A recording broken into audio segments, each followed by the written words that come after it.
C'est une matière qui a énormément de caractéristiques physiques, qui est un isolant phonique et qui est un isolant thermique. Et ces deux caractéristiques ont bien des usages dans l'agencement de l'intérieur que je fais aujourd'hui, parce qu'on peut obtenir un meilleur confort sonore dans un intérieur grâce au feutre. De par sa densité et son épaisseur, ça absorbe vraiment les sons. C'est aussi un isolant thermique. Si on a un courant d'air, il suffit de mettre un panneau en feutre devant et c'est d'une efficacité redoutable.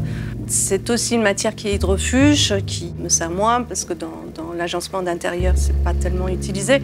Mais je sais que dans d'autres métiers, par exemple chez les boulangers, ils utilisent des nappes de feutre pour laisser reposer la pâte parce que c'est un matériau qui va pas absorber l'humidité de la pâte et la pâte ne va pas coller dessus non plus.